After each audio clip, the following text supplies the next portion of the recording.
Segunda parte de la separación y divorcio. ¿Qué fue lo que me impactó cuando me di cuenta que estaba pasando una separación? Primero quiero decirte que no lo aceptaba porque no lo entendía por la manera que fue. Esa mañana yo estaba dormida, y bueno, me quedé acostada. En ese entonces mi esposo, él se fue a trabajar como todos los días y posteriormente iba yo para el trabajo porque trabajábamos en lo mismo, era una microempresa fundada por él y por mí. Entonces me iba para el trabajo. Pero yo estaba como recién despertando cuando yo veía un mensaje que se estaba de querer mandar y mandar, pero no, o sea, solo se veía como que estaban grabando el mensaje, pero nunca llegaba el bendito mensaje. Entonces cuando el mensaje llegó, fue que ella me dijo: hasta aquí, voy a regresar, me voy a reinventar, y sé que estamos mal y que esto y lo otro, pero entre ese mensaje, entre líneas, decía que iba a regresar, y entre líneas decía que estábamos mal, y también decía que me amaba. Entonces te quedas así como que, ¿qué pasa? ¿Por qué? ¿Por qué de esta manera? Pero dice uno, bueno, ya va a pasar y ya vamos a hablar.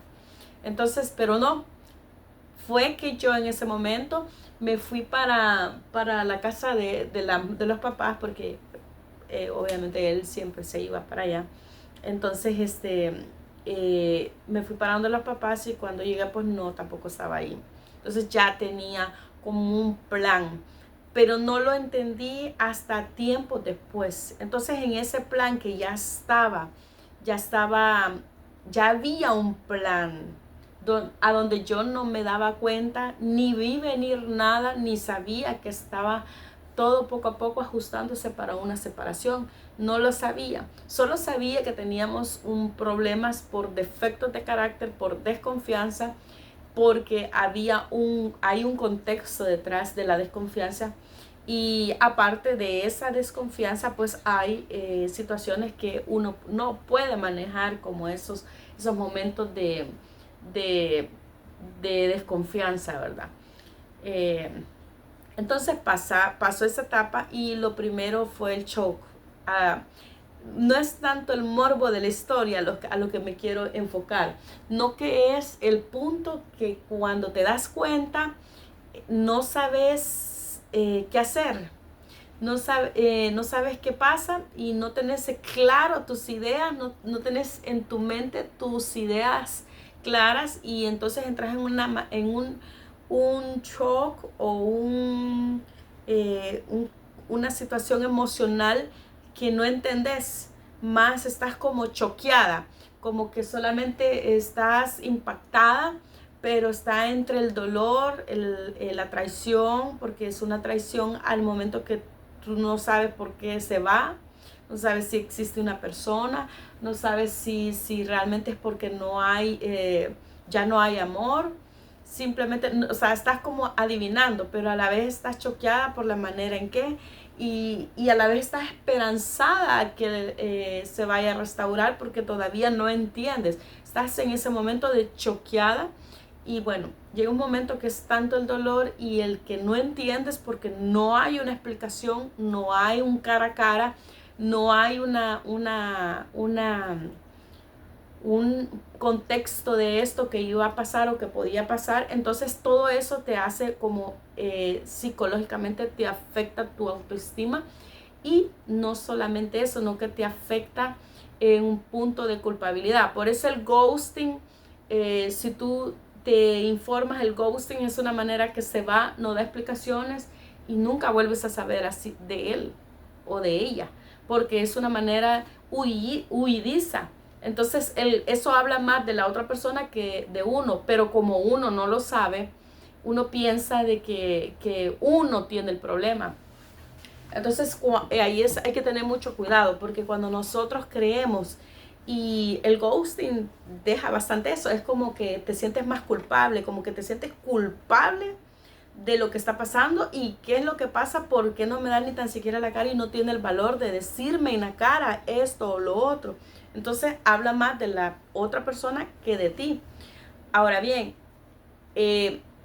por naturaleza el ghosting deja mucha culpabilidad por la manera en cómo se va. Entonces pasó eso. Me tocó en esos días mis hijos, mis hijas más que todo, ellas me ayudaron, me cuidaron, porque llega su momento que estás como pensando, ida, con el dolor y empiezas como a no poder dormir y una ansiedad de saber qué pasa, y entre esas ansiedades pues tienes que buscar como ayuda. Entonces mis hijas tomaron el control, me llevaron con el doctor y bueno, me dio para poder dormir. Pasaba sedada por día, pasé sedada todo el día con medicamentos muy fuertes para poder dormir y para poder ese dolor que me quitara la ansiedad, porque ese dolor era tan fuerte y en querer entender era tan fuerte que no lo lograba por la manera en cómo se había dado. Un matrimonio de 12 años y un matrimonio a donde nunca habíamos separado y a donde no había explicación, entonces era como que bastante duro, y más cuando es un matrimonio cristiano, entre comillas cristiano, porque la verdad es que creo que ni de parte de él ni de parte mía estábamos apegados a los principios, ¿no? Que teníamos mucha religiosidad, apegados al que dirán, apegados al que si haces esto mal, Dios castiga, y vivir bajo un yugo, porque es un yugo. Cuando vives abajo de una religiosidad y no bajo el amor de Dios, amarlo a Él y conocerlo a Él y saber quién es Él y cómo es que Él nos mira, cómo Él nos ama. Entonces, sí sabíamos todo, porque llega un momento que las palabras, cuando las ocupan mucho bíblicamente, se vuelven ya como una palabras que no se les da vida, no que solo son como tu vocabulario se te vea bonito y que la hermana o el hermano, pero realmente no vives el evangelio como a Jesús le gusta, como en el amor de Dios, como vivir por el amor que Él nos tiene y que nosotros lo conozcamos y tengamos una relación que tenga fundamento, que sea ágape, no sea fatuo. Entonces, hasta ese momento pues fue así, fue de esa manera, y lo que más me impactó fue la manera en que pasó y los efectos que tuve fue ese estar viviendo choqueada y bajo unos medicamentos para poder resistir el dolor, y en el día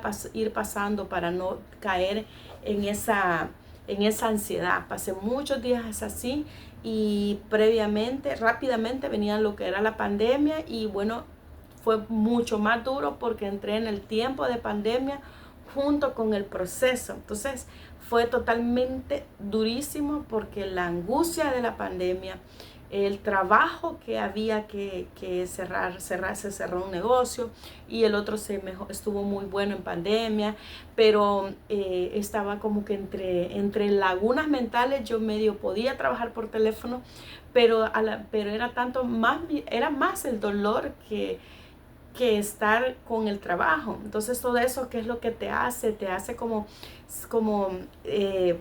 estás en la etapa del duelo de la negación. O sea, no niegas que esto está pasando y tienes esa fe que va a pasar y que va a mejorar esa situación, y que todo se va a restaurar.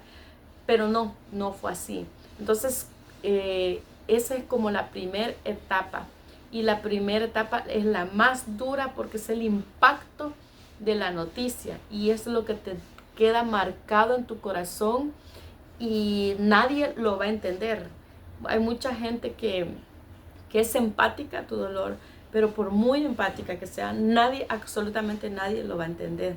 Entonces pasó esa etapa, entramos al tiempo de la pandemia, hubo el encierro, y en mi corazón solo nació una esperanza, una fe, y pedía a una restauración a mi Padre Celestial de acuerdo a las promesas de Dios, pero también de acuerdo a un mensaje que había dejado en WhatsApp, que prácticamente entre líneas podría ser regresaría. Entonces, toda esa fe yo pasé 2 años de mi vida orando por la restauración. Pero aquí viene lo bonito de la historia, porque esa es como la parte fea, ¿verdad? La parte fea es cuando vas, buscas y llegas a la familia y preguntas y recibes el rechazo, que siempre fue así, porque la familia siempre va a estar con la persona, así esté equivocada o no, va a estar siempre con la persona, porque no somos nosotros la familia, no que son ellos. Entonces la familia nunca llega a ser tu familia. Mientras estés con él te van a querer, y mientras no durante ya no estés, pues no te van a querer. Y así fue, de esa misma manera. Entonces cuando empiezas a comprender eso, todas esas cositas, todos esos puntos con la familia, las amistades, entonces nuevamente viene esa línea nuevamente de rechazo, y ahí vuelves a tu infancia a través del rechazo a tocar esas heridas que no se fueron trabajadas y que son de las carencias de la infancia, que son creadas y son agudizadas a través de los años y de los procesos. Entonces pasa esa etapa y empieza mi proceso. Ahí empezó mi proceso, exactamente en el tiempo de pandemia empezó el proceso de destrucción y restauración, y esa es para una tercera parte.